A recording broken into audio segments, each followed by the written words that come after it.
Hello साथियों, भारतीय नागरिक सुरक्षा संहिता 2023 BNSS 2023 में हम पढ़ेंगे न्यायालयों की शक्तियां, पावर ऑफ कोर्ट।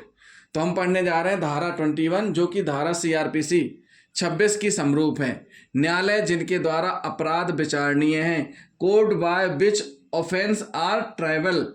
मतलब सीधी सी बात यह है कि न्यायालय के सामने क्या होना है, अपराध का विचारण। अपराध के बारे में हम आपको बता चुके हैं, विचारण भी हम आपको समझा चुके हैं। तो जिन साथियों ने हमारे पुराने वीडियो नहीं देखे हैं वो जरूर देख लें और साथ ही साथ चैनल को सब्सक्राइब कर लें और वीडियो को लास्ट तक देखें। तो धारा 21 के 2 पार्ट हैं, ए और बी। ए पार्ट क्या कहता है, भारतीय न्याय संहिता BNS 2023 के अधीन किसी अपराध का विचारण है। किसी अपराध का विचारण मतलब जो BNS 2023 के अधीन दंडनीय है, किसी अपराध का विचारण किसके द्वारा, उच्च न्यायालय द्वारा, सेशन न्यायालय द्वारा या किसी अन्य न्यायालय जिसके द्वारा ऐसे अपराध का विचारणीय होना प्रथम अनुसूची में दर्शाया गया है। तो क्या बताया गया, स्पष्ट किया गया है कि भारतीय न्याय संहिता 2023 के अधीन किसी अपराध का विचारण किसके द्वारा किया जा सकेगा, उच्च न्यायालय या सेशन न्यायालय या किसी अन्य न्यायालय द्वारा किया जाएगा। किसी अन्य न्यायालय द्वारा कब किया जाएगा, जिसके द्वारा ऐसे अपराध का विचारणीय होना प्रथम अनुसूची में दर्शाया गया है। परंतु कुछ कंडीशंस हैं। क्या कंडीशन है, कंडीशन ये है कि भारतीय न्याय संहिता 2023 की धारा 64, 65, 66, 67, 68, 69, 70, 71 के अधीन किसी अपराध का विचारण ऐसे न्यायालय द्वारा किया जाएगा जिसमें पीठासीन महिला हो। जो महिला संबंधी अपराध है, बलात्कार से रिलेटेड अपराध है, उनका विचारण ऐसे न्यायालय द्वारा किया जाएगा जिसकी पीठासीन जज यानी महिला हो।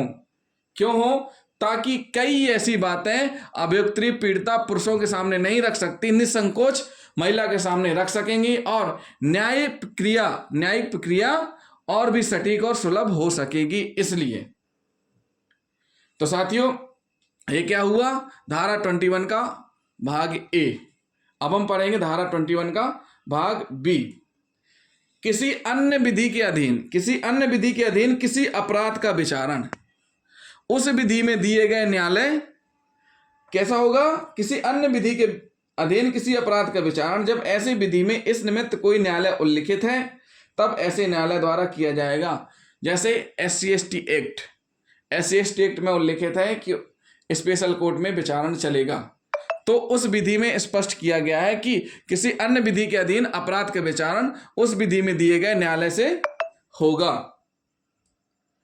तब ऐसे न्यायालय द्वारा किया जाएगा। जब कोई न्यायालय इस प्रकार उल्लिखित नहीं है, मान के चलिए उस अन्य विधि में न्यायालय का विवरण नहीं दिया गया है, उस स्थिति में विचारण कहाँ होगा, उस स्थिति में विचारण या तो उच्च न्यायालय में होगा या फिर कोई अन्य न्यायालय जिसके द्वारा ऐसे अपराध का विचारणीय होना प्रथम अनुसूची में दर्शाया गया है। क्या है, जिसमें प्रथम अनुसूची में दर्शाया गया है। तो साथियों, महिला संबंधी अपराधों के लिए अलग से पीठासीन जिसकी महिला जज हों उनके सामने विचारण हो के लिए बताया गया है और बाकी अन्य में प्रथम अनुसूची के अनुसार वरना उच्च न्यायालय और सेशन न्यायालय के द्वारा विचारण किया जाएगा।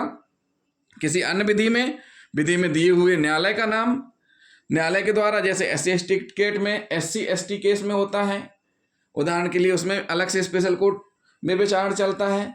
और जब उसमें वर्णित नहीं है अन्य विधि में तो ऐसी स्थिति में उच्च न्यायालय या कोई अन्य न्यायालय जिसके द्वारा ऐसे अपराध का विचारणीय होना प्रथम अनुसूची में दर्शाया गया है। तो साथियों, जिन साथियों ने अभी तक हमारा चैनल सब्सक्राइब नहीं किया है, हमारे चैनल को सब्सक्राइब कर लें और वीडियो को अधिक से अधिक शेयर करें।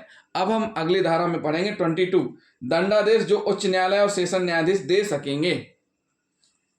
थैंक यू दोस्तों।